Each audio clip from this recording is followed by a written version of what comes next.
में बहुत अच्छा कर रहे हैं, थोड़ा सा बताइए उसके बारे में, और आज का जो सेलिब्रेशन है उसके बारे में अगर कुछ। Okay, thank you. So basically we all are here gathered, हम इसलिए हुए हैं क्योंकि ताज इंडिया ग्रुप ने पिछले साल हमने फूड में अपने जूसेस के सेक्टर में particularly for the HSN code 220299220 पे हमने top 4, we are among the top 4 exporters in India, और हमने यूरोप और अफ्रीका जूस दिया है।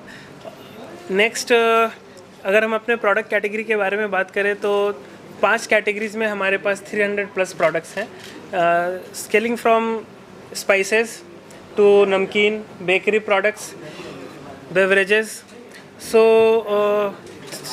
300+ प्रोडक्ट्स हो गए। यूरोप में हमने पोलैंड में दे दिया। और नेक्स्ट हमारा जो विज़न है जिस पे हम काम करना चाहते हैं, me and my partner mister Harpreet Singh there in Poland, हमारा है कि हम एक फूड पार्क लगाना चाहते हैं और फूड पार्क में हमारी खुद की अपनी मैन्युफैक्चरिंग यूनिट हो, हर कैटेगरी के प्रोडक्ट के लिए अपनी अपनी एक इंडिविजुअल मैन्युफैक्चरिंग यूनिट हो, सो दैट जो हमारा कमिंग डिमांड है उसको हम फुलफ़िल कर पाएँ और इंडिया में जो लोग लोकल लोग हैं उनको एम्पावरमेंट और जॉब हम जनरेट करके दे पाए।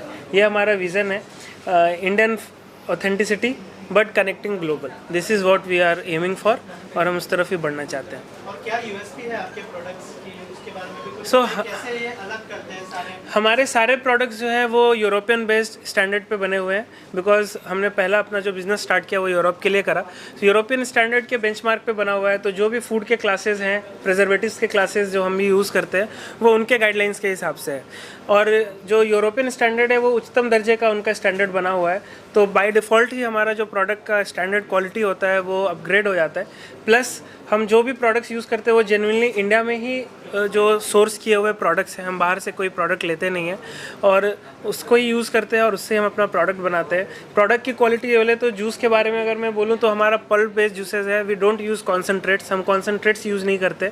हैंडमेड बिस्किट्स हैं, हम जो भी ऑयल यूज़ करते हैं सब इंडिया में ही सोर्स किए हुए हाई क्वालिटी प्रोडक्ट्स हम बिल्ड करते हैं। So when we started challenges तो बहुत थे, लेकिन चैलेंज एक ऐसी चीज़ है जब तक हम उसे पार नहीं करेंगे हम आगे जो हम बढ़ना चाहते हैं वो तो हर काम में चैलेंज है। आज मैं यहाँ आया, बारिश इतनी हो रही है, ये भी चैलेंज था, बट सबको हम यहाँ आ गए। सो इस तरह से हमारी जर्नी स्टार्ट हुई। एक्सपोर्ट करना था तो एक्सपोर्ट का कोई आइडिया नहीं था, but government, thanks to government, उन्होंने जो पॉलिसीज़ बिल्ड करी है उससे हमें बहुत हेल्प हुआ। आगे भी हम जो प्रोजेक्ट का प्लान कर रहे हैं टू मेक एटलीस्ट कि एक हमारा अपना मिनी फूड पार्क तो हम बना पाए। 50 करोड़ का हमारा ये प्रोजेक्ट है, तो उसमें गवर्नमेंट की सब्सिडीज़ पे भी हमारे बात चल रहा है। उनका जो गाइडलाइंस है और जो उनके रूल्स रेगुलेशन है उनको हम अगर मीट करते हैं तो दे हैव एश्योर्ड अस कि हमें उन पर हेल्प मिलेगा ऐसा। और गवर्नमेंट की तरफ से जैसा आपने बताया कि क्या-क्या मतलब कितना इजी हुआ ये प्रोसेस? अगर मैं इजीनेस पे बोलूँ तो अगर जो डॉक्यूमेंटेशन का प्रोसेस है किसी न्यू कमर के लिए, हमें कोई ऑफिस जाना नहीं पड़ा मुझको। अगर इंपोर्ट एक्सपोर्ट का लाइसेंस चाहिए ऑनलाइन पोर्टल पे आपके लिए अवेलेबल है, प्लस क्लियरेंस का काम ऑनलाइन हो जाता है, सब कुछ हमें डिटेल मिल जाता है। एपिडा के वेबसाइट पे मुझे कनेक्ट मिल जाता है कि कोई ऐसा बायर चाहिए, because a new comer what we need is the new business. हमें नया बिजनेस चाहिए, नए लोग चाहिए जिनसे हम कनेक्ट कर पाएँ। तो उसके लिए एक ऑथेंटिक प्लेटफॉर्म गवर्नमेंट ने अच्छा बिल्ड किया हुआ है जहाँ पे हम कनेक्ट हो सकते हैं एपिडा का, उससे भी हमें बहुत हेल्प मिलता है। इन प्रोडक्ट्स के अलावा और कुछ प्लानिंग है, और कुछ एड-ऑन्स आ रहे हैं या कुछ यूनिक लेके आओगे? हाँ, हमारे पास जो अभी कमिंग अपलाइन प्रोडक्ट्स हैं जिस पे हम वर्क कर रहे हैं वो है इंडिया का स्पेशल टी, जो इंडिया में ही सोर्स होता है और हम उसको एक्सपोर्ट करना चाहते हैं, बाहर के विदेश के देशों में देना चाहते हैं। और प्लस हमारा ऑयल पे काम चल रहा है, we are about to launch our own oil. Oil में जैसे कि हमारा सीसम ऑयल होता है, उसके बाद सनफ्लावर ऑयल होता है, सब और organic and cold press oil जिस पे हम काम कर रहे हैं। ये हमारे फ्यूचर प्रोजेक्ट्स हैं जिस पे हम वर्क करेंगे। ऐसा एक्सपोर्ट करना एक बहुत बड़ा चैलेंज होता है, उसके बारे में कुछ बताइए कि एक्सपोर्ट जब आपने शुरुआत की तो कैसे, मतलब उसमें क्या-क्या चैलेंज? हाँ, सबसे पहले तो एक्सपोर्ट का जो इनिशियल जब भी हम एक्सपोर्ट के बारे में सोचते हैं तो सबसे पहले हमारे दिमाग में आती है वो सेफ्टी पेमेंट्स को लेकर के, कि हमने किसी को स्टॉक देना है, वो हमारे से 10,000 किलोमीटर दूर बैठा है ना, मैं कभी गया उसके पास, और how we can build that trust कि वो हमारे प्रोडक्ट पे भरोसा करे और मैं माल दूं और मुझको वो पैसा टाइम पे क्लियर कर दे। इसके लिए गवर्नमेंट ने बहुत अच्छा सेटअप बनाया हुआ है जहाँ पे बैंक को गारंटी मिल जाती है बीच में, और गवर्नमेंट के कुछ कम्युनिटीज़ बने हुए हैं पोर्टल जहाँ पे जिनके थ्रू अगर हम डील करते हैं तो गवर्नमेंट टेक्स द रिस्पॉन्सिबिलिटी कि आपका पैसा कुछ होता है तो वो फिर उसके आगे उस पर काम करती है। तो ये एक तो ये चैलेंज हमने फेस करा। दूसरा जो चैलेंज हमें आता है इसमें वो ये है कि फॉर अस एक्सपोर्ट करने के लिए आपको क्या चाहिए कि सारे लाइसेंसेस, क्लियरेंस, ये सारा डॉक्यूमेंटेशन आपके पास होना चाहिए। तो इसका नॉलेज गैदर करने के लिए इस पे कैसे काम कर सकते हैं, यहाँ पे भी गवर्नमेंट ने अच्छा काम किया हुआ है, पोर्टल्स बनाए हुए हैं जहाँ से आप नॉलेज ले सकते हैं। यूट्यूब पे नॉलेज अवेलेबल है, प्लस एजेंसीज़ हैं जो सपोर्ट करती हैं इस चीज़ में। आपके जितने भी प्रोडक्ट्स हैं आपने बताया कि सब एक्सपोर्ट होते हैं, तो जिन कंट्रीज का एक्सपोर्ट होता है तो वहाँ से जो आपको फीडबैक मिलता है वो कंट्री से उन लोगों का, तो ऐसे कौन से प्रोडक्ट्स हैं जिसपे अच्छे फीडबैक्स आपको मिलते हैं जिससे आपका मनोबल और बढ़ता है कि हम और आगे कर सकते बहुत अच्छा क्वेश्चन किया आपने। अभी रिसेंट में हमारा जो जूस है, अफ्रीका एक ऐसी कंट्री है जिसे हम थोड़ा अंडर एस्टिमेट करके चलते हैं ना कि हाई क्वालिटी यूरोपियन प्रोडक्ट, वहाँ तो लोकल सोर्स होता होगा। बट मैं अपने प्रोडक्ट की बात बताऊँ, हमारा ये जो बॉटल है 1 लीटर का, ये इसलिए ज़्यादा चल रहा है, एक कंटेनर खाली हो गया, बिकॉज ये जो बॉटल की जो क्वालिटी है, लोग फ्रिज में पानी भर के रखने के लिए यूज़ कर रहे हैं। मतलब वहाँ पर कोई ऐसा ब्रांड नहीं है जो इतने अच्छे क्वालिटी का इस रेट पे क्वालिटी प्रोडक्ट दे रहा है बॉटल कि वो रीयूजेबल हो। तो ऐसी ऐसी छोटी छोटी चीज़ें मैं फीडबैक के लिए बोल रहा हूँ जो आपको नहीं पता होता है, बट आप when you work on the quality तो वो लोगों को समझ में आ जाती है चीज़। वो प्रोडक्ट देखते ही, छूते ही, फील होते ही समझ में आता है कि they have worked on the quality of the product. तो ये फीडबैक हमारा उधर से। Yes,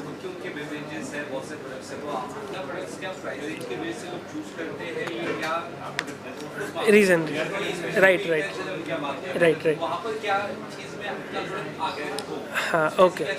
so to be very honest, export की अगर मैं बाहर का डायनेमिक्स बताऊँ तो मेजर प्रोडक्ट्स इंडियन कम्युनिटी के लिए है हमारे पास, फर्स्ट ऑफ ऑल। तो जो इंडियन कम्युनिटी के लोग हैं उनके साथ क्या है कि दे आर लाइक कि जो ब्रांड है जो ऑलरेडी वो खाते हैं उसको वो प्रेफर करते हैं, बट एवरीबडी नीड्स न्यू। और क्वालिटी चूँकि हमारी अच्छी है तो पिक करने तक का ही चैलेंज है, but once they pick it up तो वो रेगुलर रिपीट यूज़ में आता है। और that's how we are slow growing, but हमारा रिपीट रेट्स बहुत अच्छा है प्रोडक्ट का। एक बार कोई घर लेकर के जा रहा है तो वो वापस से रिपीट में बोल रहा है कि हमें ये प्रोडक्ट चाहिए आपको।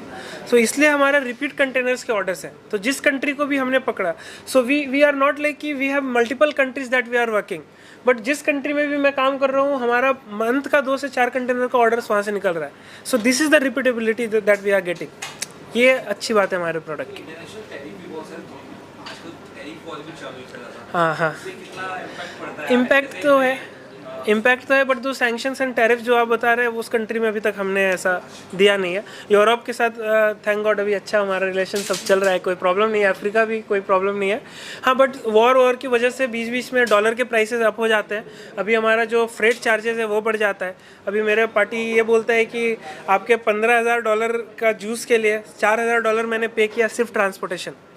So how I will be viable, मैं कैसे वहाँ बेच पाऊँगा। तो ये तो डायनेमिक्स ऊपर नीचे चलता रहेगा। भगवान ये करे कि पीस, शांति रहे सभी को, सभी देशों में कोई ऐसा प्रॉब्लम ना हो, ताकि हम भी शांति से अपना बिजनेस कर पाएँ। आने वाले 5 साल में ये प्रोडक्ट को और आपकी कंपनी को कहाँ देखना है? आने वाले 5 साल में तो हम बहुत आगे का हो गया। मैं आने वाले 1 से 1.5 साल के अंदर में हमारा मैन्युफैक्चरिंग यूनिट इंडिया में होगा। 1000 लोगों को हम जॉब क्रिएट करके दे रहे होंगे फूड के रिलेटेड ही, डायरेक्टली इनडायरेक्टली डायरेक्ट फार्मर्स के साथ हम सोर्स करेंगे हमारा प्रोडक्ट। और इंडिया में अगर मैं पर्टिकुलरली इंडिया में बात करूं तो 14 to 15 स्टेट्स हमारा टारगेट है और 45 से 50 शहरों में हम अपना स्टॉक दे रहे होंगे। और टर्नओवर अराउंड हमारा कम से कम नहीं भी तो 50 करोड़ के आसपास पर्सनल कंपनी का टर्नओवर होगा आने वाले 1 साल में। 5 साल में तो बहुत ज़्यादा है, बट आई एम प्रॉमिसिंग कि जिस तरीके से मेरी टीम बन रही है और जो विज़न है और जो प्रोडक्ट का क्वालिटी है, हम जो टॉप लीडर्स हैं FMCG के, चाहे वो ITC हो या हम हिंदुस्तान यूनिलीवर को देखते हैं, ताज इंडियन ग्रुप को भी आप उसके साथ ही खड़े देखेंगे 5 साल के अंदर। Okay, thank you.